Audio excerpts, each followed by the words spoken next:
Welcome back to the channel. It is 4:36 in the morning, so we're just gonna jump right into this. We're gonna be looking at the Overwatch 2 patch notes. We're at 500 subscribers, so hit that subscribe if you do enjoy the videos, but let's jump into it. So Overwatch 2 and Porsche team up for an electric collaboration with two skins. Two skins that you have to pay for. Along with a fire skin that's, Fire's bringing up quite the controversy lately. I'm not gonna go into it. If you want to learn, but look into it for yourself. But here are the two skins. You want my opinion on them? I think they're pretty mid. And you can get some, like, I don't know, sprays. I don't know what the point of this collab was. It's very random and you don't really get a lot for it. So but let's move on to what this is actually about. Competitive play updates. The motion protection modifier has been moved from below the progress bar into the bar itself to improve visibility when a player is in the motion protection state. When the motion protection occurs, you will not be told when your progress is below that skill division's range. If you lose your demotion match, the skill rank adjustment will show only the adjustment from that match instead of the net total of that match, and the adjustment of the previous match. A new pressure competitive modifier. This rank modifier appears for players who are at the far ends of the overall skill distribution. Players who are very high ranked, like champion, this modifier will show when you don't earn as much progress from winning a match or drop more progress for losing a match. Players who are very low ranked, like low bronze, the modifier will show when you earn more progress for winning a match or drop less progress for losing a match. So just another modifier for your rank going up and down. Grouping restrictions. The skill tier legend was updated to show the changes to group restrictions that were applied in a previous update. Grandmaster can now group within 3 divisions to be considered a narrow group. Champion can now group within 1 division to be considered a narrow group. Matchmaking updates. When a player is currently on a loss streak, the matchmaker will try to avoid putting the player on a team that is statistically calculated to have a lower chance of winning.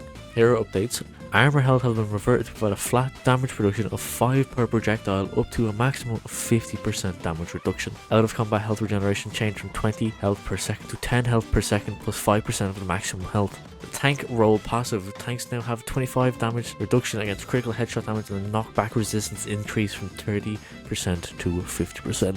Ladies and gentlemen, it is tank season. Getting onto the buffs and nerfs of the heroes. So obviously all tanks have gotten a buff this season with the tank roll passive, but some of our tanks have gotten a new update. Jungle Queen Command and Show can now be activated while using other abilities and the cooldown reduced from 14 to 12 seconds. We'd love to see Jungle Queen getting a buff. Jungle Queen being able to activate Command and Shout while swinging her axe or doing her ultimate ability, make it more responsive when the additional burst of health or movement speed is needed. Sigma no longer requires line of sight to the center of the effect. Kinda broken. Wrecking Ball. Impact damage increased from 50 to 60 on his grappling claw. Pile driver movement lockout duration for enemies increased from 0.5 to 0.75 seconds. Minefield damage increased from 130 to 165. And explosion knockback increased from 5 to 10. Sorry, you got a bit of a buff. Ooh, spooky. Graviton surge radius increased from 6 to 7 meters. And duration increased from 3.5 to 4 seconds. Moving on to our DPS. Junkrat. Frag launcher. Impact damage increased from 40 to 45. Total damage increased from 120 to 125. We're increasing the damage on direct impacts to return to 2 direct hits for an elimination without making his combo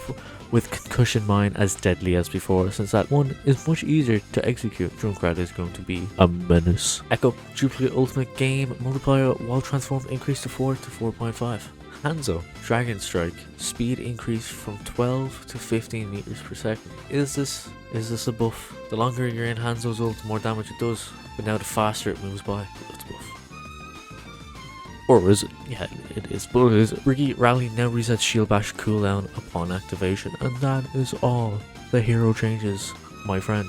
Also, temporarily, as we're recording this, Mythic skins have been disabled due to a bug connected with disconnects. So I don't know when this is going to be fixed, but if you log on and you don't see you have your Mythic skin, you now know why. That's all I got for today's video. Giving you guys a quick rundown of the patch notes. Not as in detail as we probably could have gone, but we're going to keep it short and simple for today, mainly because it's almost 5 in the morning. But if you did enjoy the video, hit that subscribe button. We are pushing for 500 subscribers, so it does help out quite a bit. Again, thank you guys for 400. It really does mean a lot. If you want to head over to my VGen, get yourself some art, go do that. And if you want to support me and my channel, you can head over to my Ko-fi linked in the description. But other than that, that's all I have for today's video. See ya.